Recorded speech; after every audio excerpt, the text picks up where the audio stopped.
Guru. Hi students, welcome to C Guru. మనం ఈరోజు 7వ తరగతిలోని మరొక ఖండం అమ్మ, ఏంటది? యూరోప్ ఖండం గురించి మనం తెలుసుకుందాం. జనరల్గా మనం ఖండాలు 7 ఖండాలుగా తీసుకున్నప్పుడు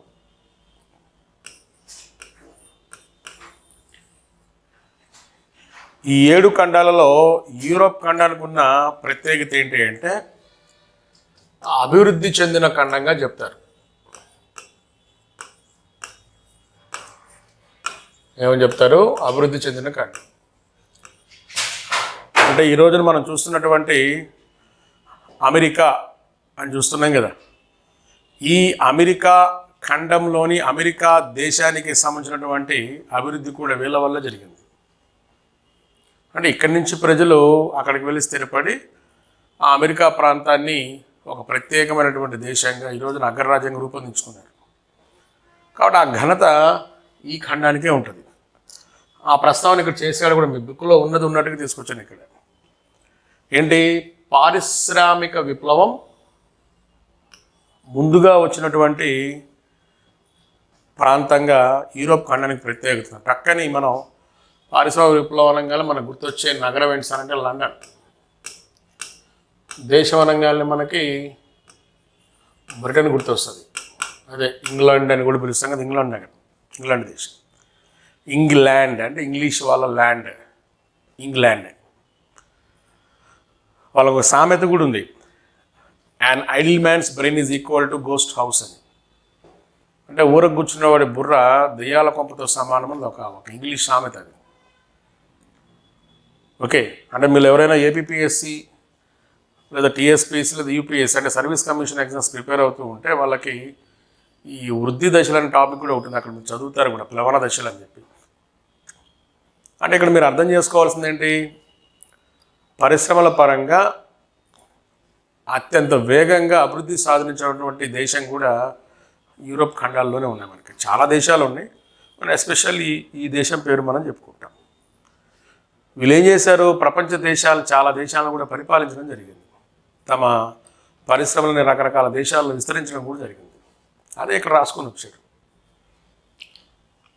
ఓకే, పక్క ఖండాల్లో కూడా వ్యాపించడం, అక్కడ ఉన్న దేశాలను ఆక్రమించుకొని వాటిని తమ వలస దేశాలుగా మార్చుకోవడం ఇవన్నీ జరిగాయి. అయితే ఇక్కడ నేను అభ్యర్థులకు చెప్పేది ఏంటంటే, ఈ యూరోప్ ఖండ ప్రస్తావన మీకు డయాగ్రామ్స్ ద్వారా ఎక్కువగా చేశాడు. అందుకని మనం ఇక్కడ డయాగ్రామ్స్, అక్కడ ఇచ్చిన టేబుల్స్ని మనం మక్కీకి అలానే తీసుకొని మనం ఎక్స్ప్లెయిన్ చేసుకుంటే మీకు కూడా చాలా ఈజీగా ఇది మనసులోకి వెళ్ళిపోతుంది. అయితే ఈరోజు మనం చదవబోయే టాపిక్స్ కానీ మనం తీసుకుంటే సబ్ టాపిక్స్ ఈ యూరోప్ ఖండానికి సంబంధించి 2 ఉన్నాయమ్మా. ఏంటవి? ఉనికి, నైసర్గిక స్వరూపం. నెక్స్ట్ క్లాసెస్లో మనం శీతోష్ణ స్థితి, వ్యవసాయము, ఇతరత్ర అంశాలు మనం చూద్దాం. ఈ వీడియోలో మనం కవర్ చేయబోయేది ఏంటి అంటే ఉనికి, నైసర్గిక స్వరూప విశేషాలు. యూరోప్ ఖండం అయితే మనకి ఇది ఒకవైపున ఆసియా ఖండాన్ని సరిహద్దుగా కలిగి, గమనించు, ఒకవైపున ఆసియా ఖండాన్ని సరిహద్దుగా కలిగి మిగతా 3 వైపులా ఇటు జలభాగం, ఇది ఉత్తరాన జలభాగం, పశ్చిమాన జలభాగం, దక్షిణాన జలభాగం, ఇక్కడ కూడా జలభాగం, సరిహద్దులో కలిగినటువంటి ఖండం. ఓకే, జనరల్గా ఖండము అనగానే మనకి 4 వైపుల సముద్రాలు చూస్తాం. ఇప్పుడు ఆస్ట్రేలియా తీసుకున్నా, ఆఫ్రికా తీసుకున్నా, సౌత్ అమెరికా తీసుకున్నా, ఉత్తర అమెరికా తీసుకున్నా, ఏం తీసుకున్నా కానీ చుట్టూ మనకి మహాసముద్రాలు ఉంటాయి. కానీ ఇక్కడ ఈ ఖండం ప్రత్యేకత ఏంటంటే ఇది ఆసియా ఖండంతో కలిసి ఉంటుంది. సమ్టైమ్స్ ఈ యూరోప్ ఖండాన్ని ప్లస్ ఈ ఆసియా ఖండాన్ని రెండింటిని కలిపి పరిశీలకులు యురేషియా అని కూడా పిలుస్తూ ఉంటారు. మీరు ఇది విన్నదే. ఇది ఏమని? యురేషియా ఏమని పిలుస్తారు? యురేషియా అని కూడా పిలుస్తూ ఉంటారు. కాబట్టి యురేషియా అంటే ఇక్కడ అర్థం ఏంటి? Europe plus Asia. ఇక్కడ మనకి అతి ముఖ్యమైన దేశం కానీ మనం కానీ గమనించినట్లయితే ఆ ముఖ్యమైన దేశం ఏంటి సార్ అంటే రష్యా. రష్యాని మీరు జాగ్రత్తగా గమనిస్తే ఇదిగోండి ఇక్కడ చూడండి, ఈ పర్పుల్ కలర్లో చూపించున్నాడు కదా ఈ రష్యా. ఏమ్మా ఇది ఆసియా ఖండంలో కూడా విస్తరించి ఉంది. అంటే ఆసియా ఖండంలో కూడా రష్యా ఉంది. అంటే 2 ఖండాల్లో విస్తరించిన దేశంగా రష్యా గుర్తింపు కూడా ఉంది. అది యూరోప్ ఖండంలో ఉంటుంది, ప్లస్ ఆసియా ఖండంలో కూడా మనకు కనిపిస్తుంది. గమనించాలి. ఓకే, ఇంకా సరిహద్దులుగానే మనం తీసుకుంటే ఇదిగోండి ఇక్కడ కాస్పియన్ సముద్రం ఉంది కదా, ఇది యూరోప్ ఖండము ఆసియా ఖండ సరిహద్దుల్లో మనకు కనిపిస్తుంది. ఈ కొద్దిగా మీరు తెలుసుకొని ఉంటే మంచిది. సరే, ఇంకా లోపలికి వెళ్తే ఎట్లాగో మనం చదువుతాము. ఉనికి నైసర్గిక స్వరూపం అన్నాం కదా, అందులో ఫస్ట్ ఉనికి తీసుకుందాం. ఇదిగో చూడండి, ఇక్కడ మీకు పుస్తకంలో ఉన్న పటమే నేను తీసుకొని వచ్చాను. ఇక్కడ మీకు చూపిస్తున్నటువంటి ఈ ఎరుపు రంగు ఉంది కదా, ఇది యూరోప్. దీనికి పక్కనే మొత్తం ఎంత పెద్ద ఖండమో చూడండి, ఆసియా. ఓకే, అయితే ఇందాక నేనేమన్నాను, ఒకవైపున భూభాగం ఉంటూ 3 వైపులా ఏమున్నదని చెప్పాను, ఇటు జలభాగమే, ఇటు జలభాగమే, ఇటు కూడా జలభాగమే. అవునా, వాటి ప్రస్తావన ఇక్కడ చేయటం జరిగింది. జాగ్రత్త చూడండి, ఇక్కడ ఇచ్చాడు ఏమని, యూరప్కు ఉత్తరాన ఒక సముద్రం ఉన్నది. మీకు టెక్స్ట్ బుక్లో ఉన్న డేటా అనేది డైరెక్ట్, ఇంకెందుకు మళ్ళీ అనవసరం, మీకు కూడా కొద్దిగా ట్రస్ట్ ఉంటుంది అనమాట. ఆ పుస్తకంలో ఉన్నది ఉన్నట్టు నేను చదివాను చెప్పి. సముద్రం ఉన్నది, పటంలో దాన్ని గుర్తించండి. ఈ సముద్రం దాదాపు సంవత్సరం మొత్తం గడ్డగట్టి ఉంటుంది అని ఒక స్టేట్మెంట్ ఇచ్చాడు. ఏంటిది ఆ సముద్రం అని? యాక్చువల్గా అది సముద్రం కాదు, మహాసముద్రం. ఏంటది ఇక్కడ మనకి అర్థం కాకపోవచ్చు, ఎందుకంటే కొద్దిగా క్లమ్జీగా ఉంది ఇక్కడ రాసినది. యాక్చువల్గా ఇది ఏంటి సార్ అంటే ఆర్కిటిక్ మహాసముద్రం. ఏంటది? ఆర్కిటిక్. అది ఇక్కడ చూపించాను చూడండి.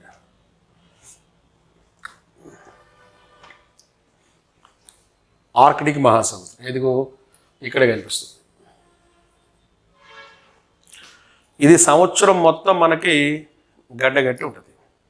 ఇది ఆర్కిటిక్ మహాసముద్రం. ఓకే, సంవత్సరము పొడవునా అని అన్నా కానీ ఇబ్బంది లేదు. ఇక్కడ మీకు అర్థం చేసుకోవడం కోసం ఒక చిన్న గ్లోబ్ తీసుకొని ఏమ్మా ఈ గ్లోబ్ని ఇక్కడ ప్రస్తావన చేయడం కూడా జరిగింది చూడండి. ఇక్కడ చూపిస్తున్న ఈ రెడ్ మార్క్ పెట్టింది పైన అనమాట. ఇప్పుడు నేను ప్రపంచ పటం అని అనుకుంటే ఈ నెత్తి మీద మనకు కనిపించేది ఏంటి సార్ అంటే ఆర్కిటిక్ మహాసముద్రం. గమనించాలి. కాబట్టి ఏ దిక్కున అంటే ఏమనొచ్చు మనం, ఉత్తరాన. ఎక్కడ? ఉత్తరాన ఆర్కిటిక్ మహాసముద్రం గుర్తుపెట్టుకోవాలి.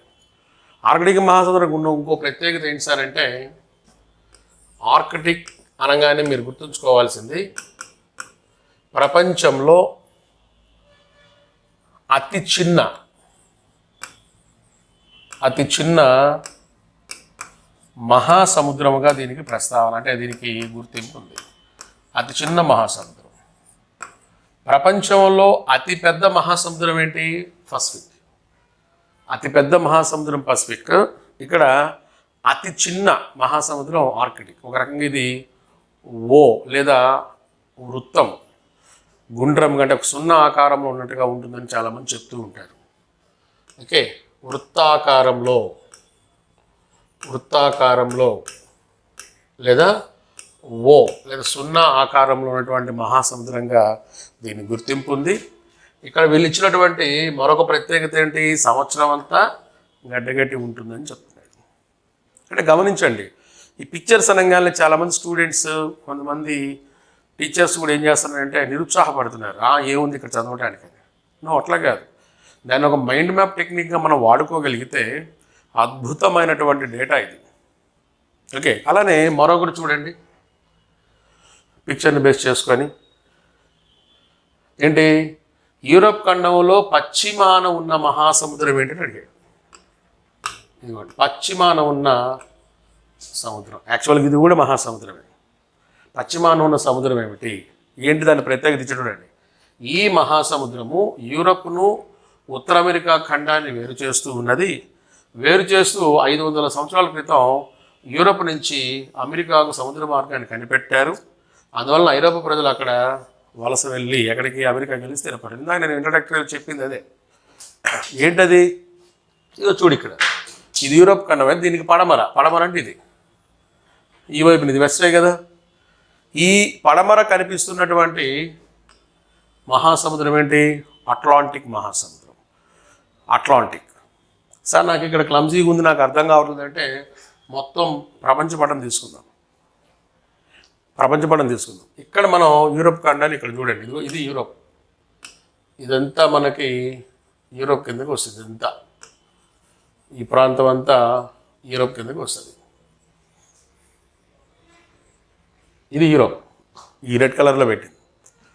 ఇప్పుడు చూసుకో, దీనికి ఉత్తరాన అంటే ఇటువైపున, దీనికి పశ్చిమాన అంటే ఇటువైపున. చూడండి, చూస్తే మీకే తెలుస్తుంది. ఉత్తరాన మనకు ఉన్నటువంటి మహాసముద్రం ఏంటి? ఇక్కడ కనిపిస్తూనే ఉందిగా, ఆర్కిటిక్ ఓషన్. పశ్చిమాన ఉన్న మహాసముద్రం ఇదిగోండి, Atlantic Ocean. Ocean, not sea. Sea అనలేదుగా. ఓషన్ అంటే మహాసముద్రము. ఈ అట్లాంటిక్ ఇక్కడే కాదు, ఇది మొత్తం అట్లాంటికే. ఎస్ ఆకారంలో ఉన్నటువంటి సముద్రంగా దీన్ని చెప్తాను. ఇదిగోండి, ఇక్కడ కూడా అట్లాంటిక్ ఓషన్ రాశాడు, ఇక్కడ కూడా రాశాడు. ఓకే, యూరోప్ ఖండానికే కాదు, ఆఫ్రికా ఖండానికి కూడా పడమర దిక్కున అట్లాంటిక్ కనిపిస్తుంది. జనరల్గా మీరు చదివితే ఆర్కిటిక్ మహాసముద్రము వృత్తాకారంలో అంటే ఓ ఆకారంలో ఉందనుకుంటే, అట్లాంటిక్ మహాసముద్రము ఎస్ ఆకారంలో ఉందని మనం చెప్పచ్చు. ఏమని చెప్పచ్చు? ఎస్ ఆకారంలో ఉంది అని మనం చెప్పచ్చు. ఓకేనా? మరి ఏంటి, ఇందాకేమన్నారు? 500 సంవత్సరాల క్రితం ఇక్కడి నుంచి ప్రజలు ఇక్కడికి వలస వెళ్ళారు. ఏది? సముద్ర మార్గాన్ని కనిపెట్టి ఇట్లా వలస వెళ్ళి ఈ ఉత్తర అమెరికా ఖండాన్ని చేరుకోవడం జరిగింది. నిజమే. చేరుకున్న తర్వాత ఇక్కడ అమెరికా అనే ఒక దేశాన్ని డెవలప్ చేసుకొని అక్కడ ఉన్నారు. మీకు సింపుల్గా చెప్పొచ్చు కదా, ఇటువైపు వెళ్తేనేమో ఇది కెనడా, ఇదేమో మెక్సికో, ఇది యూఎస్ఏ సపరేట్. అమెరికా. ఆ స్థిరపడ్డ ప్రజలు ఎవరు? ఈ యూరోప్ నుంచి వెళ్ళిన వ్యక్తులే. అందుకే దాన్ని మనం అమెరికా సంయుక్త రాష్ట్రాలు అంటాం. గమనించండి, ఇక్కడ జెర్సీ అనే ప్లేస్ ఉంది అనుకోండి, ఇక్కడ న్యూ జెర్సీ అనే ప్లేస్ ఉంటుంది. ఇక్కడ యార్క్ అనే ప్లేస్ ఉంటే యూరోప్లో ఇక్కడ న్యూ యార్క్ అనే ప్లేస్ ఉంటుంది. ఇక్కడ సౌత్ వేల్స్ అనే ప్లేస్ ఉంటే ఇక్కడ న్యూ సౌత్ వేల్స్ అనే ప్లేస్ ఉంటుంది. అన్నిటికి ముందు న్యూ అంటే తమ మదర్ల్యాండ్ మీద ఉన్న ప్రేమని పోగొట్టుకోకుండా ఆ మదర్ల్యాండ్లో ఉన్న నేమ్స్ని మళ్ళీ అక్కడ కంటిన్యూ చేశారు. కానీ కన్ఫ్యూజన్ లేకుండా ఏం చేశారు? ముందు న్యూ అని పెట్టారు. New South Wales, New York, New Jersey, ఇట్లా. వాస్తవానికి ఆయన ఎక్కడ? ఈ యూరోప్ ఖండంలో ఉన్న ప్రాంతాలు. ఓకే, కాబట్టి రేపు అడగచ్చు, యూరోప్ ఖండం నుంచి అట్లాంటిక్ మహాసముద్రాన్ని దాటగలిగితే ఏ ఖండాన్ని చేరుకోవచ్చు? ఉత్తర అమెరికా ఖండాన్ని చేరుకోవచ్చు. అలానే దక్షిణ అమెరికా కూడా చేరుకోవచ్చు, కానీ కొద్దిగా స్ట్రైట్ అవే ఇది. ఓకే, అలా అట్లాంటిక్ మహాసముద్రాన్ని దాటి ఏ దేశాన్ని ఏర్పరచుకున్నారు ఐరోపా వాసులు స్థిరపడి? అంటే అమెరికా దేశాన్ని ఏర్పరచుకున్నారు. ఈరోజున అమెరికా ఒక గుర్తింపు, ద ల్యాండ్ ఆఫ్ ఫ్రీడమ్ అని. ప్రపంచంలో విస్తీర్ణ పరంగా 3వ పెద్ద దేశం అమెరికానే. ప్రజెంట్ చైనా 4వ ప్లేస్కి వెళ్ళిపోయింది. కానీ జనాభా పరంగా తీసుకున్నా కూడా చైనా, ఇండియా తర్వాత అమెరికానే ఉంది. కానీ జనాభా చాలా తక్కువ. అందుకే లాట్ ఆఫ్ ఆపర్చునిటీస్ అమెరికాలో మనకి. ఇది మనం గమనించవచ్చు. ఓకే, నెక్స్ట్ మరొక సముద్ర ప్రస్తావన కూడా చేశాడు. యూరప్కు దక్షిణాన ఉన్నటువంటి సముద్రం పేరును సూచించండి అన్నాడు. ఇవ్వండి దక్షిణాన. దాని డీటెయిల్స్ ఏమిచ్చాడు? ఈ సముద్రానికి ఉత్తరాన యూరప్ ఉంటుంది, దక్షిణాన ఆఫ్రికా ఉంటుంది. ఈ సముద్రానికి మధ్యధరా సముద్రం అనే పేరు ఎందుకు వచ్చిందో తెలుసా అని అడుగుతూ వాడే చెప్పాడు. ఏమని? దీని అర్థం ప్రపంచ మధ్య భాగము, ప్రపంచ మధ్య భాగం అని చెప్పడం జరిగింది. అంటే ఇక్కడ మీకు ఒక సెంట్రల్ ఐడియా తెలుసుండాలి. ఏంటి సార్ సెంట్రల్ ఐడియా అంటే, ఒకప్పుడు ప్రజలకు తెలిసిన ఖండాలు ఆఫ్రికా ఒకటి, ఆసియా ఒకటి, అలానే యూరోప్ ఒకటి. ఈ మూడే తెలుసు. అంటే వీళ్ళ దృష్టిలో ఏంటి? ఈ మూడే ఖండాలు, ఒకటి ఆఫ్రికా, ఏమ్మా మరొకటి యూరప్, ఇంకోటి ఆసియా. ఇప్పుడు ఇక్కడ మధ్యధరా సముద్రం అంటే దక్షిణాన అన్నాడు కదా, దక్షిణాన అంటే ఈ ప్రాంతం, ఇది దక్షిణ ప్రాంతం. ఆ రోజుల్లో ప్రపంచం మధ్యలో ఇది ఉన్నట్లుగా వాళ్ళు ఊహించుకొని మధ్యధర లేదా మెడిటేరియన్ సీ అని పేరు పెట్టడం జరిగింది. So what is the meaning of Mediterranean sea అన్నప్పుడు the middle of the world, ప్రపంచంలో మధ్య భాగము అని గుర్తింపు. అదే మనం ఇప్పుడు ప్రజెంట్ పటంలో మనం చూస్తే సేమ్ ఇదిగోండి, ఇక్కడ కనిపిస్తుంది మీకు మధ్యధరా సముద్రం. ఇదిగోండి ఇదంతా మధ్యధరా సముద్రమే, ఈ కనిపించేది మొత్తం మధ్యధరా సముద్రం ఇదంతా. ఓకే, ఇదేంటి ఆర్కిటిక్, అంతేగా, ఇది ఆర్కిటిక్. ఇదేంటి అట్లాంటిక్. అంటే యూరోప్కు ఉన్నటువంటి ప్లస్ పాయింట్స్ ఇవి. ఒకవైపు మాత్రమే నీకు భూభాగం ఏది, ఇదిగో ఇదంతా ఏంటి సార్ అంటే భూభాగం. ఏంటా భూభాగం? ఆసియా. లేదు సార్ నేను ప్రపంచ పటంలో చూస్తాను నీకు ఇంకా బాగా అర్థమవుతుంది. ఇదిగోండి ఇక్కడ మీరు యూరోప్ ఖండాన్ని కానీ ఇది కానీ తీసుకున్నట్లయితే, ఎవరికి యూరోప్ ఉందనుకుంటే యూరోప్కి చూసుకో, ఇదిగోండి ఇది మధ్యధరా సముద్రం, ఇది అట్లాంటిక్ మహాసముద్రం, ఇది ఆర్కిటిక్ మహాసముద్రం, ఇదిగోండి ఇది ఆసియా ఖండం. రేపు నీకు శీతోషిత అనే టాపిక్ చెప్పుకునేటప్పుడు వీటి యొక్క ఏది గుర్తింపుల మీద నీకు అంటే ఈ మహాసముద్రాల మీద, సముద్రాల మీద అవి ప్రభావితం చేసే అంశాల మీద కూడా మనకు బిట్లు పడతాయి. ఓకే, ఏంటి మీకు కనిపిస్తుందిగా మధ్యధరా సముద్రం నేను తీసుకున్నాను, జాగ్రత్తగా గమనించు. ఇప్పుడు దీన్ని మనం మధ్యధరా సముద్రం అనుకుంటే ఇది ఈ ప్రాంతం, మరి దీనికి ఉత్తరానే ఉందిగా యూరోప్, దక్షిణాన Africa. Very very very important. కాబట్టి ఇక్కడ ఉనికి అన్నప్పుడు ఒక అక్షాంశ రేఖాంశ ప్రస్తావన చేయకుండా ఒక లాజికల్గా నీకు పరిచయం చేయడానికి ప్రయత్నాలు చేశాడు. కాబట్టి రేపు అడిగితే ఏం చెప్పాలి? యూరోప్ ఖండానికి తూర్పున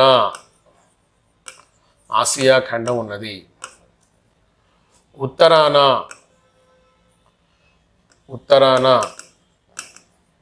ఏంటి ఆర్కిటిక్ మహాసముద్రం ఉన్నది, అలానే దక్షిణాన ఏంటిది ఇది మధ్యధరా సముద్రం ఉన్నది, మధ్యధర.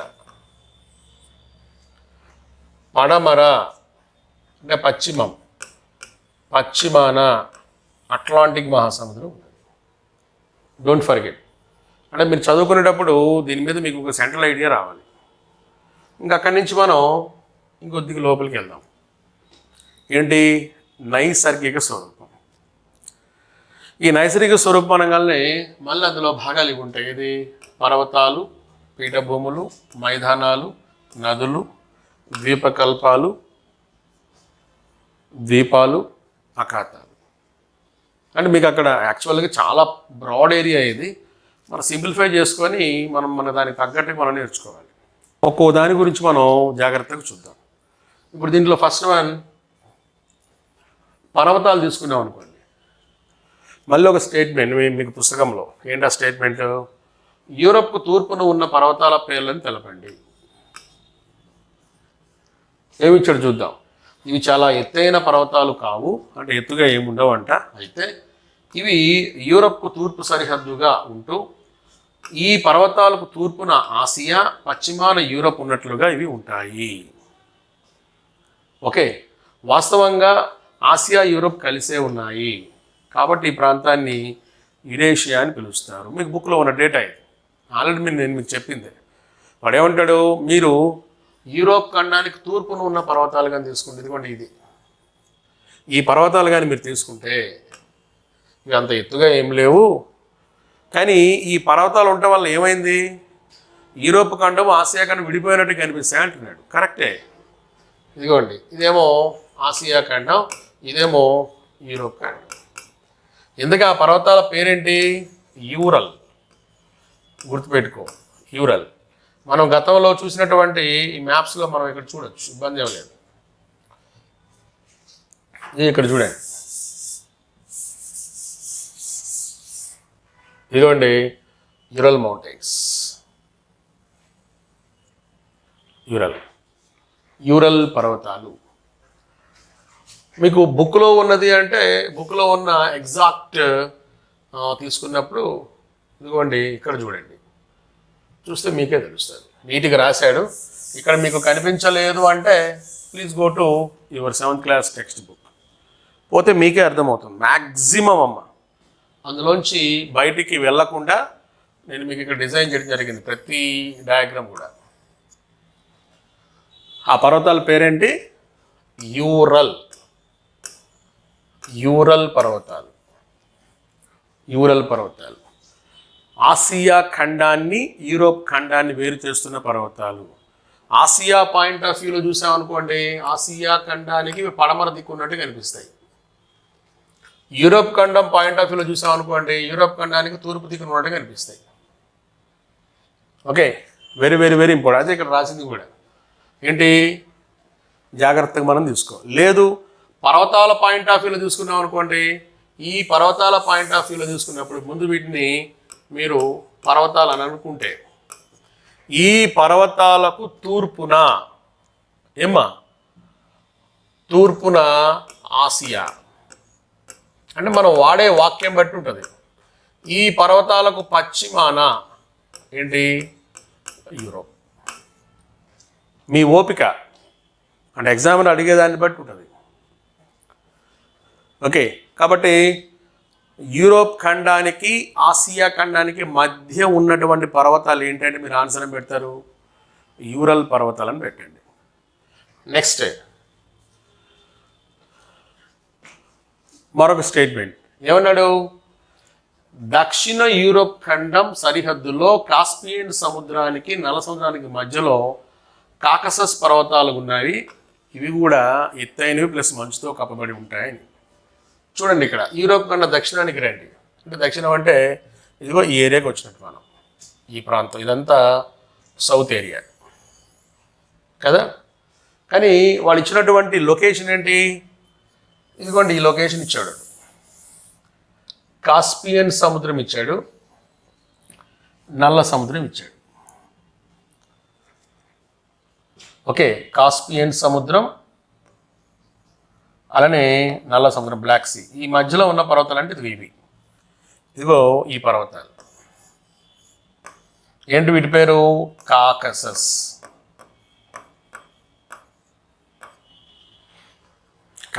దయచేసి మీరు నెగిటివ్లోకి వెళ్ళొద్దు, బొమ్మలే ఉన్నాయి మాకేం అర్థం కావట్లేదు. మీరు కరెక్ట్గా చదివితే ఎందుకు అర్థం కావు? ఇప్పుడు మనకి చూస్తే కనిపిస్తున్నాయి కదా, ఓకేనా. అంటే లొకేషన్ రేపు అడగచ్చు, కాస్పియన్ సముద్రానికి నల్ల సముద్రానికి మధ్యలో ఉన్న కాకసస్ పర్వతాలు యూరోప్ ఖండానికి ఏ వైపున ఉన్నాయి, దక్షిణ వైపున ఉన్నాయి. యూరోప్ ఖండానికి తూర్పునున్న పర్వతాలు ఏంటి, యూరల్. ఇవి ఆసియా ఖండాన్ని యూరోప్ని వేరు చేస్తూ ఉన్నాయి. కాస్పియన్ నల్ల సముద్రాన్ని వేరు చేస్తున్నవి ఏంటివి, కాకసస్. ఏంటవి, కాకసస్ పర్వతాలు. కాకసస్ పర్వతాలు గమనించాలి అభ్యర్థులు. ఓకే, నెక్స్ట్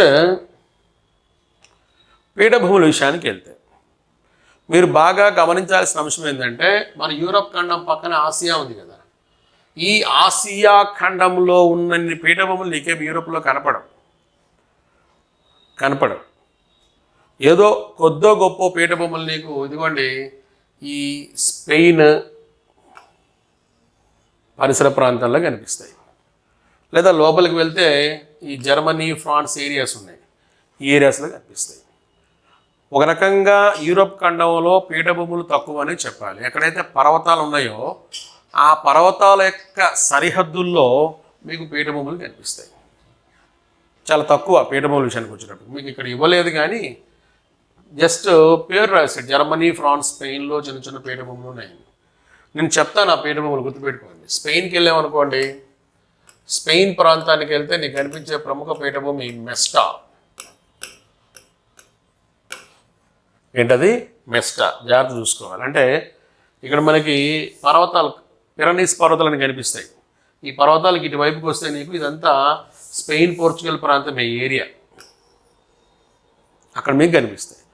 ఇంకా చిన్న చిన్న పర్వతాలు, ఇది కొండ పర్వతాలు అని చెప్పి బ్లాక్ ఫారెస్ట్, వాస్జెస్, జర్మనీ, ఫ్రాన్స్ ఏరియాకి పోతే నీకు కనిపిస్తాయి. ఆ పరిసరాల్లో మీకు పీఠభూములు చూడవచ్చు. అట్లా కాకుండా ఆసియా పోయామనుకోండి అన్ని పీఠభూములే.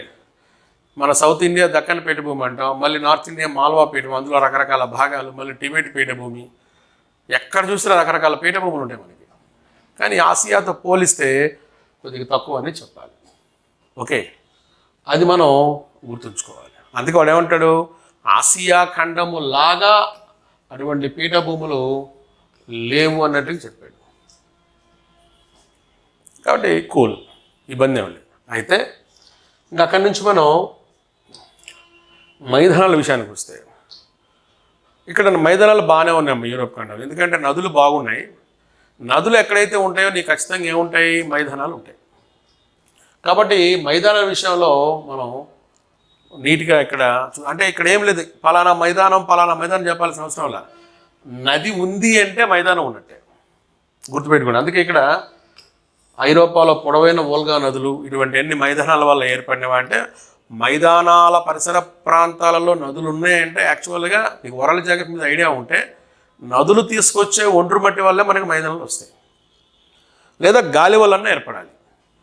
కాబట్టి అభ్యర్థులు జాగ్రత్తగా గమనించాలి. నీవు విస్తారమైన మైదానాలు అన్నప్పుడు టక్కని ఇక్కడికి వెళ్ళిపోవచ్చు. ఏ ప్రాంతానికి? ఇదిగోండి రష్యా ప్రాంతానికి వెళ్ళిపోవచ్చు. బ్యూటిఫుల్ ప్లెయిన్స్ ఆ ఏరియాలో మీరు చూడవచ్చు. ఇంకా నదులు అన్నాం కదా, అంటే నదులు ఉంటేనే కదా మైదానాలు అన్నప్పుడు నదులు చూడండి ఎన్ని నదులు ఉన్నాయో. చాలా నదులు ఉన్నాయి మనకి యూరోప్లో. కానీ మీరేం చేస్తారంటే యూరోప్లో ఇక్కడ నేను రెడ్ కలర్ చూపిస్తాను, ఆ రెండు నదులు బాగా గుర్తుపెట్టుకోండి. ఇదిగోండి ఇది ఒక నది, అలానే ఇదొక నది. ఎందుకు సార్ అంటే ఒక నది ఏమో పూర్తిగా రష్యాలో కనిపిస్తూ ఉంటుంది చూడండి, ఇట్లా ఇది మొత్తం రష్యానే. ఇలా ఏంటిది ఇది? వోల్గా. ఏంటిది ఇది? వోల్గా. పొడవైన నదిగా ఇది మనకు గుర్తింపు కూడా ఉంది యూరోప్ ఖండానికి సంబంధించి. ఇంకోటి ఇక్కడ నేను రాసిన ఈ నది పేరు ఏంటి సార్ అంటే మీకు అక్కడ చిన్న అక్షరాలు కనిపించకపోవచ్చు, డాన్యూబ్. డాన్యూబ్ అనగానే చాలామంది గుర్తొచ్చింది ఏంటి సార్ అంటే అంతర్జాతీయ నది అని. ఎందుకంటే చాలా దేశాలకు ఉంటాయి, ఇక్కడ అలా చూపిస్తున్నారు కానీ ఇక్కడ దేశాలు చాలా ఉంటాయి చూసుకోండి. మొత్తం అట్లా వచ్చి నల్ల సముద్రాలు కలుస్తాయి. మీకు స్టేట్మెంట్ కూడా ఇచ్చాడు, పలానా నదులు ఎక్కడెక్కడ ఏ సముద్రాల్లో కలుస్తాయని మాకు లిస్ట్ రాయని అని చెప్పి. అది నేను సపరేట్గా ఒక 5 నిమిషాలైనా పర్లేదు ఒక సపరేట్ వీడియోలాగా చేసి పెడతాను. మీకు పెడితే మీకు సెంట్రల్ ఐడియా వస్తుంది. ఇంకా చాలా ఉన్నాయి ఎక్కడ చూసినా కానీ, పోలాండ్ విస్టులా అని, ఇటలీ పో అని, రోమ్ ప్రాంతంలో టైబర్ అని, ఇట్లా ప్రతి చోట ఒక్కొక్క నది, చాలా నదులు. అలానే ఈ జర్మనీ, ఫ్రాన్స్ పరిసర ప్రాంతాలకు పోతే ఇంకా మీకు ఇక్కడ సెయిన్ అని, రైన్, లోయిర్, ఇట్లా రకరకాల నదులు. కానీ మీకు పుస్తకంలో కూడా ప్రత్యేకంగా ప్రస్తావన చేశాడు ఏంటి, అబౌట్ వోల్గా అండ్ డాన్యూబ్. వీటి ప్రత్యేకత ఈ నదులు అంతఃస్థలీయ జల రవాణా కూడా పనికి వస్తున్నాయి. అంతఃస్థలీయ జల రవాణా. అంతఃస్థలీయ జల రవాణా అంటేనే అర్థం ఏంటి సార్ అంటే, ఖండ అంతర్భాగంలో ఉన్నటువంటి కాలువలు, సరస్సులు, నదుల ద్వారా మనం రకరకాల కార్యకలాపాలు జరుపుకోగలిగితే అది అంతఃస్థలీయ జల రవాణా కిందకి వస్తుంది. దానికి కూడా ఇవి అనుకూలంగా ఉన్నాయి. కానీ గుర్తుంచుకోండి, ఈ పటంలో మనం చూస్తే ఏమ్మా జాగ్రత్తగా చూడు, వోల్గా నది ఏంటి ఇలా మనం తీసుకుంటే నేరుగా ఎక్కడ కలుస్తూ ఉంది, కాస్పియన్లో. అలాంటి డాన్యూబ్ నది మనం కానీ తీసుకున్నట్లయితే ఎక్కడ కలుస్తూ ఉంది, నల్ల సముద్రంలో కలుస్తూ ఉంది. ఈ రెండు మీరు జాగ్రత్తగా గుర్తుపెట్టుకోండి. ఈ నల్ల సముద్రం దాటి కాస్పియన్ మధ్యలోకి వస్తే ఇక్కడ నీకు ఉండేది కాకసస్ పర్వతాలు. అది ఈ క్రమంలో మీరు టక్కని కొన్ని గుర్తుంచుకోవచ్చు. సార్ డాన్యూబ్ ఎక్కడి నుంచి బయలుదేరింది అంటే టక్కని మీరు ఇక్కడ గుర్తుంచుకోవాల్సిన ఆల్ప్స్ పర్వతాలు, ఆల్ప్స్. అలానే వోల్గా ఎక్కడి నుంచి బయలుదేరింది అంటే యురల్ పర్వతాలు. ఎక్కడ? యురల్ పర్వతాలు.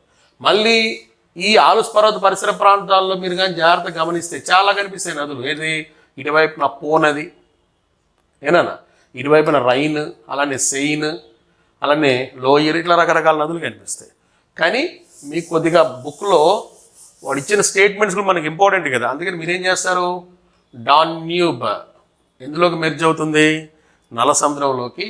వోల్గా ఎందులోకి మెర్జ్ అవుతుంది, కాస్పియన్లోకి అని గుర్తుపెట్టుకోండి చాలు. ఓకే, నెక్స్ట్ నైసర్గిక స్వరూపంలో మరొక ఏరియా ద్వీపకల్పము, ద్వీపాలు, అఖాతాలు.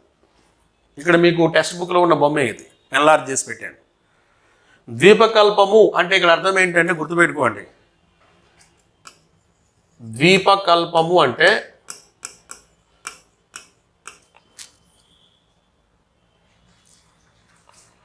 మూడు వైపులా నీరుండాలి.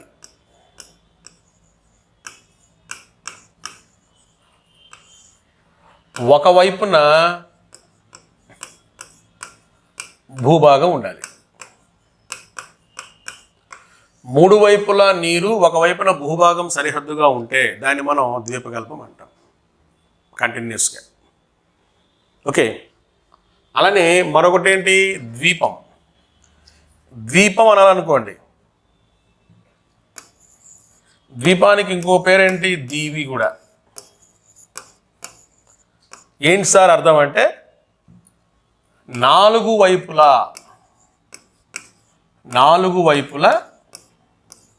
నీరుంటుంది.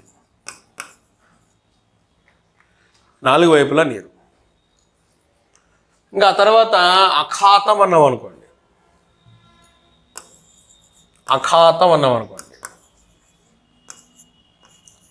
భూభాగంలోకి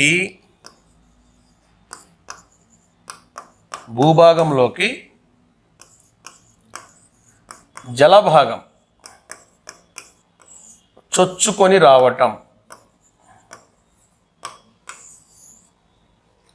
ఏంటది, జలభాగం చొచ్చుకొని రావటం. అలా వస్తేనే మనం ఏమని పిలుస్తాం, మనం అఖాతం అంటాం. ఇది కొద్దిగా పరిమాణం చిన్నదిగా ఉందనుకోండి, దీన్ని మనం సింధు శాఖ అంటాం. దీన్నే కొద్దిగా మనం ఇంగ్లీష్లో గల్ఫ్ అని రాస్తారు. అంటే ముందు ముందు వస్తాయి చెప్తాను. ఇప్పుడు ఈ డేటాలో ఉన్నటువంటి ద్వీపకల్పం తీసుకోండి, ఇదిగోండి ఇక్కడ ద్వీపకల్పం ఉంది.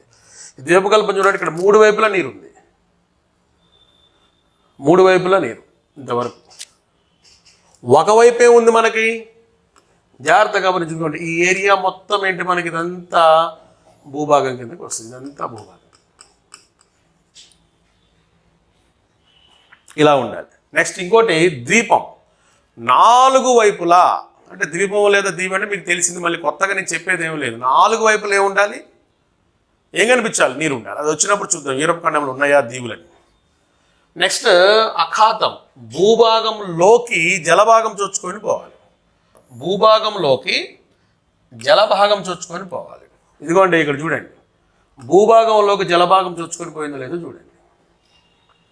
కొన్ని చోట్ల ఇదిగో ఇలా చూస్తే మీకే తెలుస్తుంది, ఇదిగోండి ఇలా. అయితే ఇక్కడ మీరు జాగ్రత్తగా గమనిస్తే ఒక చోట ఎలా ఉంది, ఎక్కువగా అంటే ఏంటి, బ్రాడ్ ఓపెనింగ్ ఉంది. బ్రాడ్ ఓపెనింగ్ ఉన్నప్పుడు నేను ఏమంటున్నాను, అఖాతం అని పిలవమంటున్నాను. ఓపెనింగ్ ఇక్కడ నేరో ఉంది, అంటే సన్నటి ఓపెనింగ్ ఉంది. అప్పుడు దాన్ని మనం పిలిచే పేరేంటి, సింధు శాఖ. దీనికి ఇంగ్లీష్ పేరేంటి, గల్ఫ్ అని రాయమంటున్నాను. దీనికి ఇంగ్లీష్ పేరేంటి, బే అని రాయమంటున్నాను. గుర్తుంచుకోవాలి. ఇప్పుడు మనం ఇండియా తీసుకున్నాం అనుకోండి అమ్మా, మన భారతదేశం తీసుకుంటే మీకే అర్థమవుతుంది. నేను ఇండియాని తీసుకున్నా, గమనించు, ఇలా ఇండియాని తీసుకున్నప్పుడు ఇప్పుడు ఇండియాలోకి బంగాళాఖాతం చొచ్చుకొని వచ్చినట్టు ఇక్కడ కనిపిస్తుందా లేదా నీకు? అందుకేమన్నాను, బే ఆఫ్ బెంగాల్ అన్న, తప్పే ఉంది. బెంగాల్ అఖాతము, బంగాళాఖాతము, దానివల్ల వచ్చిందే. ఇక్కడ కూడా చూడండి. అలా కాకుండా జలభాగంలోకి భూమి వెళ్తుంది కదా సార్, ఏంటంటే వెళ్ళొచ్చు. దీన్ని ఏమని పిలుస్తారు, అగ్రము అంటారు. కేప్, మన భారత్లో ఇది కూడా ఉంది. ఏంటది, ఇది కన్యాకుమారి అగ్రము.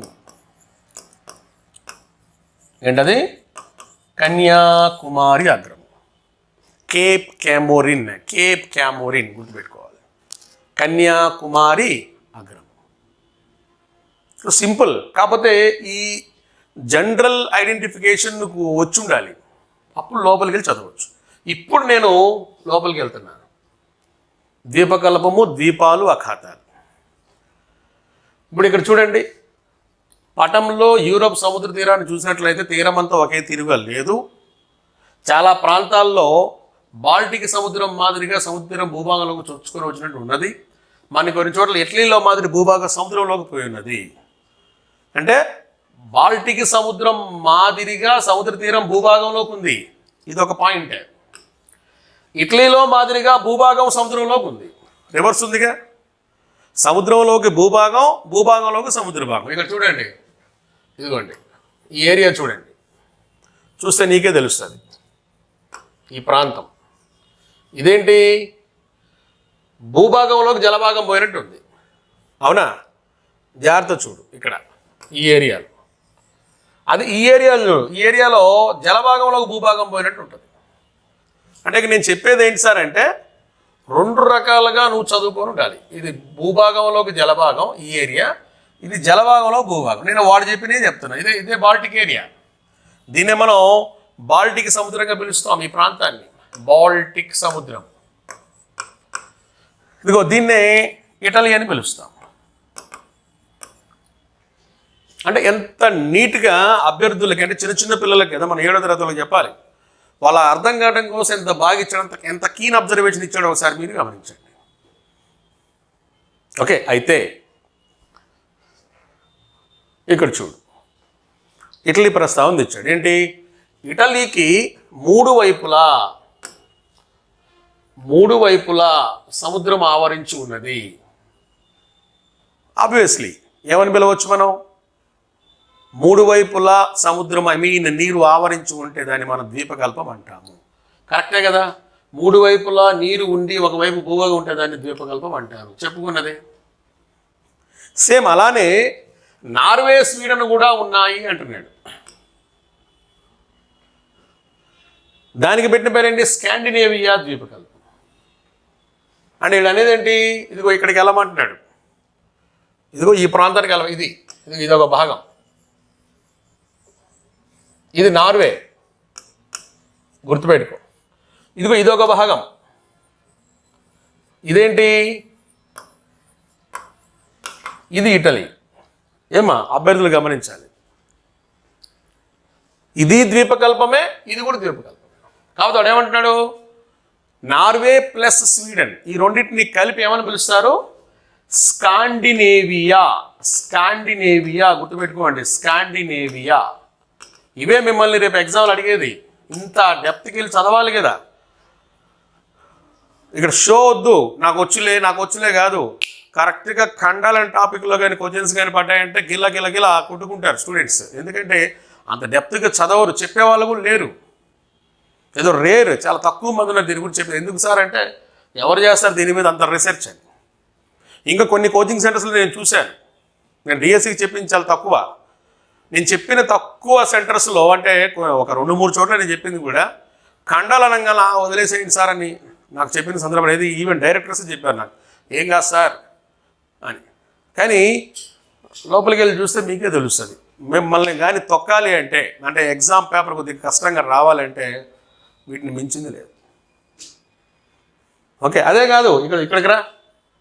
ఇదిగోండి ఈ ఏరియా చూడు, ఇది స్పెయిన్, పోర్చుగల్. ఇక్కడ కూడా అంతగా మూడు వైపులా నీళ్ళు ఉన్నాయి. ఇక్కడ నీకు కలిసినట్టు ఉంటుంది కానీ కాదు. అక్కడ జిబ్రాల్టర్ అనే జలసంధి ఒకటి ఉంటుంది ఈ ఏరియాలో. ఏ ప్రాంతంలో? ఇదిగోండి ఈ ప్రాంతంలో జిబ్రాల్టర్ అనే జలసంధి ఒకటి ఉంటుంది. ద కీ ఆఫ్ మెడిటేరియన్ అంటాం దాన్ని. ఏది మధ్యధరా సందర్భం తాళపు చేయని. కాబట్టి ఖచ్చితంగా ఇక్కడ కూడా ఒక ద్వీపకల్పం ఉంది. ఈ స్పెయిన్, పోర్చుగల్ కలిపి చాలామంది పిలిచే పేరు ఐబీరియా ద్వీపకల్పం అంటారు.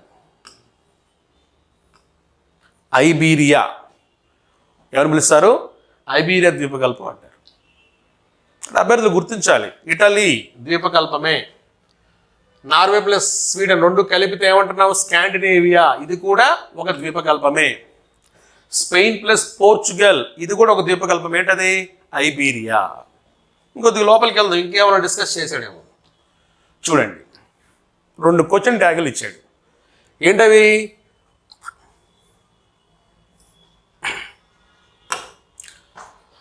ఈ రెండింటిలో ఏది ద్వీపకల్పము?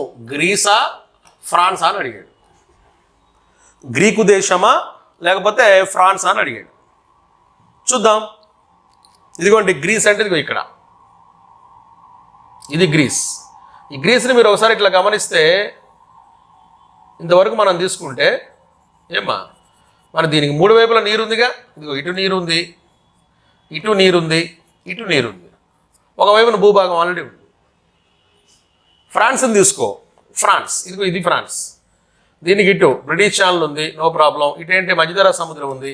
మరి ఇటు స్పెయిన్ ఉంది, ఇటు జర్మనీ ఉంది. అంటే ఫ్రాన్స్ని కానీ మనం తీసుకున్నట్లయితే జాగ్రత్తగా గమనించు.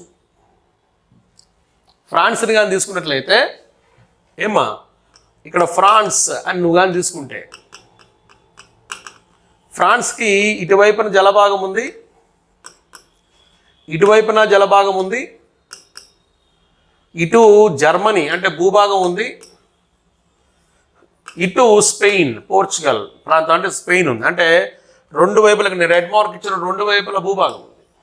2 వైపుల భూభాగం ఉంటే ద్వీపకల్పం ఎట్లయితే, కాబట్టి ఫ్రాన్స్ ద్వీపకల్పము కాదు. సార్ నాకు పటంలోనే చూస్తాను సార్, నో ప్రాబ్లం. ఒకసారి చూద్దాం. ఇక్కడ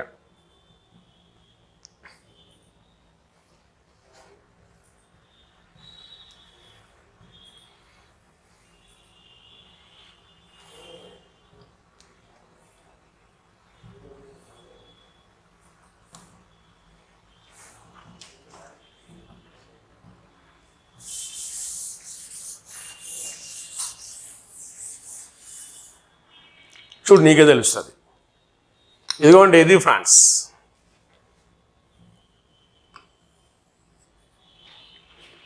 దీనికి ఇటువైపున భూభాగం ఏంటిది? జర్మనీ. దీనికి ఇటువైపున కూడా భూభాగమే, ఏంటది? స్పెయిన్. ఇటు జలభాగం ఏంటి? మధ్యధరా సముద్రం, ఇటు ఇంగ్లీష్ ఛానల్. ఓకే, కాబట్టి ఫ్రాన్స్ ద్వీపకల్పమా? కాదు, ద్వీపకల్పము కాదు. అభ్యర్థులు గమనించాలి. కాబట్టి మనం చదువుకునే దాన్ని బట్టి ఉంటుందమ్మా, ఏది ద్వీపకల్పము కాదనేదాన్ని నీకు ఆ నిర్వచనం తెలుసు. ఇప్పుడు గ్రీస్ తీసుకో, ఇదిగోండి ఇక్కడ గ్రీస్ ప్రాంతానికి రా, ఇదిగో ఇదే గ్రీస్. ఈ గ్రీస్ చూస్తే నీకే తెలుస్తుంది, ఇది మొత్తం గ్రీకు ప్రాంతం. మొత్తం మీద నీకు చుట్టూ నీళ్ళు ఉన్నాయిగా. ఏంటి? ఇది ఇటు నీరే, ఇటు నీరే, ఇటు నీరే. ఒకవైపున మాత్రమే భూభాగం. ఏ వైపు? ఇదిగోండి ఈ వైపు నీకు భూభాగం ఉంది. సో గ్రీస్ అనేది ద్వీపకల్పము, ఫ్రాన్స్ అనేది ద్వీపకల్పం కాదు. ఇది అభ్యర్థులు గమనించాలి. కాబట్టి మనం నేర్చుకునే దాన్ని బట్టే ఉంటుంది, ఏనా? కాబట్టి మీరు ఆ బొమ్మలు ఎందుకు ఇచ్చారంటే అల్లాటప్పాకి ఇవ్వలేదనేది మీరు గుర్తుపెట్టుకుంటే చాలు.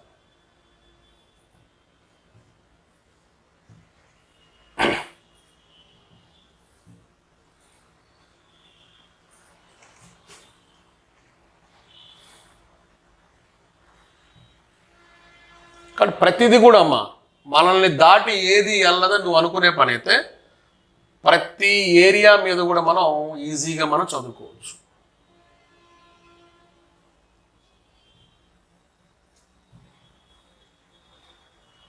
కాబట్టి కొద్దిగా మీరు నేర్చుకునేటప్పుడు జాగ్రత్తగా చూసుకోండి. గ్రీస్ అనేది ఏంటి?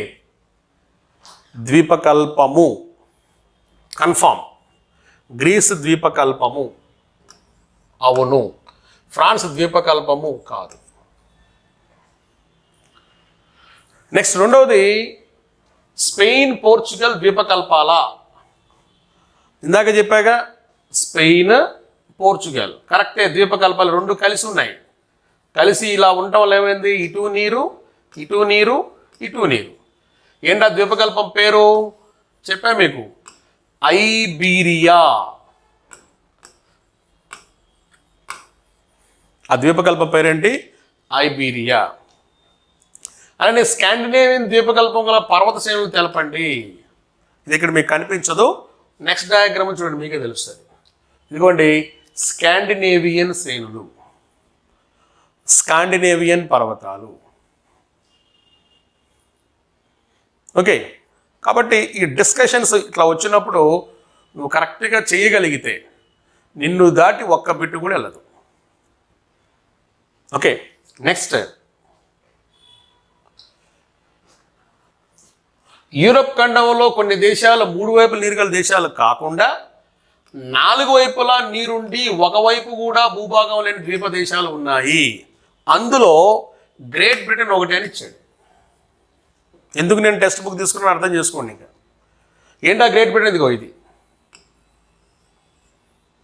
ఇదొక ద్వీపం, ఒక దీవి. బ్రిటన్ అనేది ఏంటి? గ్రేట్ బ్రిటన్ ఒకటి వస్తుంది. అంటే గ్రేట్ బ్రిటన్ అంటే బ్రిటన్ తీసుకో, బ్రిటన్ వస్తుంది. స్కాట్లాండ్ ఒకటి వస్తుంది, అలానే ఐర్లాండ్. ఈ మొత్తాన్ని కలిపితేనే మనం యునైటెడ్ కింగ్డమ్ అంటాం.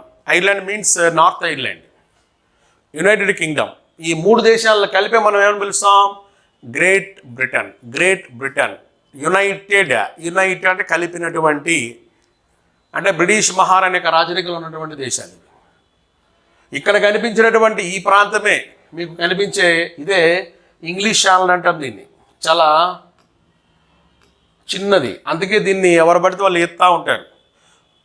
తొలి భారతీయుడు మిహిర్ సేన్ అని, తొలి మహిళ ఆరతి సాహా అని, ఇలా రకరకాల వ్యక్తులు మీరు జీకే బుక్లు చదువుతున్నారు. చాలా చిన్నది అది. జనరల్గా మేమైతే వరల్డ్ జాగ్రత్తలు ఏం చెప్తామంటే బ్రిటిష్ దీవుల పక్కన ఉన్న ఇంగ్లీష్ ఛానల్ని అతి చిన్న సముద్రంగా చెప్తాం. మహాసముద్రాలలో పెద్దది పసిఫిక్, సముద్రాలలో పెద్దది దక్షిణ చైనా. ఓకే, గుర్తుపెట్టుకోండి. సముద్రాలలో చిన్నది బ్రిటిష్ ఛానల్, మహాసముద్రాలలో చిన్నది ఆర్కిటిక్ మహాసముద్రం. నేను ఇక్కడ నెరేషన్ కరెక్ట్గా ఇచ్చే చూడండి. ఏంటి? మహాసముద్రాలు తీసుకున్నా, సముద్రాలు తీసుకున్నా. మళ్ళీ మహాసముద్రాల్లో పెద్దదేంటి? పసిఫిక్ అన్నాను, జాగ్రత్తగా గమనించు. పెద్దది పసిఫిక్ అన్నాను, చిన్నది ఆర్కిటిక్ అన్నా. సముద్రాల్లో కూడా పెద్దదేంటి? దక్షిణ చైనా, సౌత్ చైనా అన్న, చిన్నది బ్రిటిష్ ఛానల్ అన్న. చిన్నది ఆ చిన్నదే ఇది ఇక్కడ నీకు కనిపిస్తున్నటువంటి బ్రిటిష్ ఛానల్, ఇంగ్లీష్ ఛానల్. చాలా చిన్నది కాబట్టి అందరూ ఈదుతూ ఉంటారు. ఈదిన తొలి భారతీయుడు మిహిర్ సేన్ అని, ఈదినటువంటి తొలి మహిళ ఆరతి సాహా అని మీరు చదువుతూ ఉంటారు. అది ఇక్కడే. కానీ యాక్చువల్గా ఈ బ్రిటిష్ ఛానల్ అనేది ఇక్కడ ఉండటం వలన 4 వైపుల నీరున్న ప్రాంతంగా మారిపోయింది బ్రిటన్. అందుకే దాన్ని ఒక దీవిలాగా మనం ట్రీట్ చేయొచ్చు. వీళ్ళే 400 సంవత్సరాల పాటు మన భారతదేశాన్ని పరిపాలించింది. యాక్చువల్గా ప్రపంచ అన్వేషణకి వెళ్ళింది మొదట్లో వీళ్ళు కాదు. ఇదిగో వీళ్ళు స్పెయిన్, పోర్చుగల్ చేసేస్తారు. ఫెర్డినాండ్ ఇసబెల్లా మహారాణి, ఫెర్డినాండ్ మహారాజు, ఇసబెల్లా మహారాణి ఇద్దరు కలిసి ఎలాగైనా సముద్ర అన్వేషణ చేద్దామని ఈ కొలంబస్ని, బార్తలోమ్యూ డయాజ్ని, పెట్రో కాబిల్ రకరకాల వ్యక్తుల్ని ప్రేరేపించడం వల్ల వాళ్ళు రకరకాల దేశాలకు అనుకున్న తర్వాత ఆ తర్వాత వీళ్ళు బయలుదేరారు. అందుకే ప్రారంభంలో రవి అస్తమించిన సామ్రాజ్యంగా ఎవరి గుర్తింపు ఉండేది? స్పెయిన్కు ఉండేది. తర్వాత వాళ్ళ ఆధిపత్యం ఎటు వెళ్ళిపోయింది? సౌత్ అమెరికాకి వెళ్ళిపోయింది. ఇప్పుడు సౌత్ అమెరికా కాకపోతే మొత్తం నీకు స్పెయిన్ వలస ప్రాంతాలు కనిపిస్తాయి. మన వైపు వచ్చేటప్పటికి ఏంటి? బ్రిటిష్ వాళ్ళు ప్రపంచం మొత్తం వచ్చేటప్పటికి స్పెయిన్ ఆధిపత్యం తగ్గిపోయేటప్పటికి అప్పుడు బ్రిటిష్ని ఏమన్నారు? రవి అస్తమించిన సామ్రాజ్యం అన్నారు. యాక్చువల్గా వీళ్ళు స్పెయిన్ ఫస్ట్ ఈ ఎక్స్పెడిషన్ స్టార్ట్ చేసింది. మనకు ముందు వస్తాయి, వచ్చినప్పుడు చెప్తాను. కాబట్టి గుర్తుంచుకోవాలి, ఈ నైసర్గిక స్వరూపంలో దీవులు అనే అంశం నువ్వు చదవాలి అంటే దీవులకి పర్ఫెక్ట్ ఎగ్జాంపుల్ ఏంటి? Great Britain. Great Britain means Britain వస్తుంది, స్కాట్లాండ్ వస్తుంది, ఐర్లాండ్ వస్తుంది.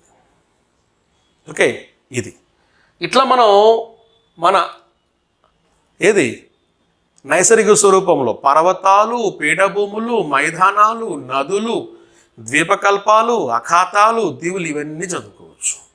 ఇంక ఈ ఫైనల్గా మీకు చూపిస్తున్న ఇదేంటి సార్ అంటే గల్ఫ్ అనే పదం కూడా ఎందుకు మేము వదిలిపెట్టామని అది కూడా ఇచ్చాడు. ఎక్కడో ఒక డేటా లాగా ఇచ్చాడు. ఆ గల్ఫ్ను కూడా నేను చెప్తాను. ఆల్రెడీ మీకు చెప్పాను, భూభాగంలోకి సముద్రం నీరు చొచ్చుకొని పోయి ఇరుకుగా ఉంటే, అంటే ఇలా ఆ ఇరుకుగా ఏర్పరిచినటువంటి దాన్ని మనం ఏమని పిలుస్తాం? గల్ఫ్ అంటాం. ఇదిగోండి ఇట్లా లోపలికి వెళ్ళిపోయింది చూడండి, ఇట్లా లోపలికి బాగా ఇరుకుగా, ఇట్లా మంచి ఎగ్జాంపుల్స్ ఇవి. బాగా లోపలికి వెళ్ళి ఉంటే అంటే బాల్టిక్ సముద్రం వలన ఇటువంటి లోపలికి వెళ్ళినటువంటి మనకు కనిపిస్తుంది. ఇదిగోండి ఈ ప్రాంతం ఒకటి, ఈ ప్రాంతం ఒకటి, కాబట్టి మనం ఏం పిలుస్తాం? గల్ఫ్ అంటాం. లేదు వెడల్పుగా ఉన్నాయి, ఇదిగోండి వెడల్పుగా ఇట్లా ఉందనుకోండి, దీని అఖాతం బిస్కే అఖాతం. చెప్పాను కదా, సముద్రపు నీరు లోపలికి వెళ్ళినప్పుడు అది వెడల్పైనటువంటి భాగంగా ఉంటే అఖాతం. బెస్ట్ ఎగ్జాంపుల్ బిస్కే అఖాతం ఇక్కడ ఉంది. లేదు నారోగా అంటే ఇరుకుగా ఉంటే అదేంటి? గల్ఫ్. బాల్టిక్ సముద్రం వల్ల ఏర్పడినటువంటి గల్ఫ్. ఇంకా మీరు ఉత్తర అమెరికా ఖండానికి పోతే మీరు ఆ గల్ఫ్లు ఇంకా బాగా చూడొచ్చు.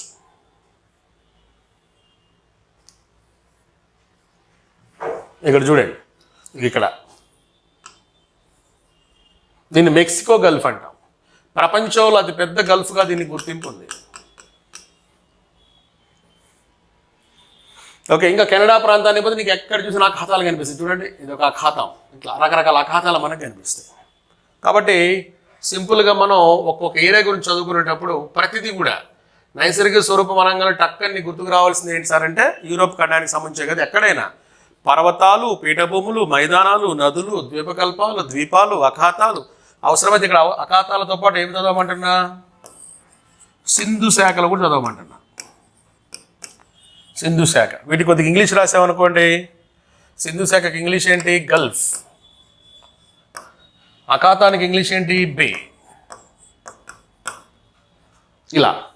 కాబట్టి వీటన్నిటి మీద మీకు ఒక సెంట్రల్ ఐడియా రావాలి. అందుకే నేనేమంటున్నానంటే ఈవెన్ యూరోప్ ఖండానికి వచ్చినప్పుడు యూరోప్ ఖండంలో గల్ఫ్ అన్నప్పుడు ఏంటి?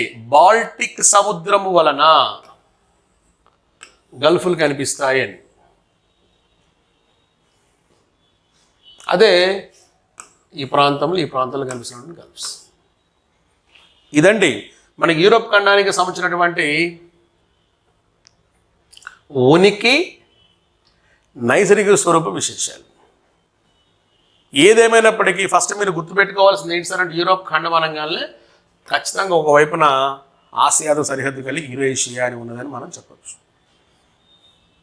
ఓకే, ఇంకా నెక్స్ట్ టాపిక్లో మనం ఏం చేద్దాం అంటే నెక్స్ట్ వీడియోలో శీతోష్ణ స్థితి గురించి ఒకసారి ఒక వీడియో చూసుకుందాం. మళ్ళీ వ్యవసాయము, మళ్ళీ అక్కడ ప్రజల జీవన విధానం, వీటి మీద మనం చేసుకుంటూ వద్దాం. కాబట్టి దయచేసి డయాగ్రామ్స్ లేకుండా,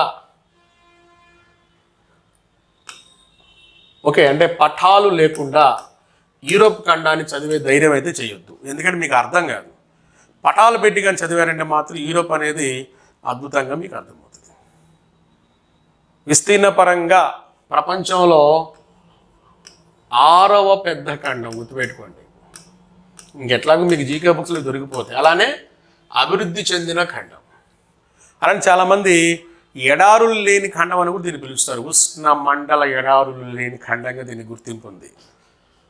ఓకే, సింపుల్గా చాలామంది ఉష్ణమండల అనే పేరు వాడకుండా ఈ పేరు వాడతారు. ఏంటి? ఎడారులు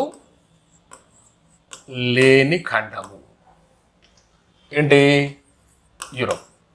ఎట్లాగో మనం నైసర్గిక స్వరూపం ఉనికి గురించి చెప్పుకుంటాం కాబట్టి కొద్దిగా ఈ పరిచయ వాక్యాలు మనకు కావాలి. ఓకే, నెక్స్ట్ క్లాస్లో మనం మిగిలిన వీడియోస్తో కలుద్దాం. Thank you so much.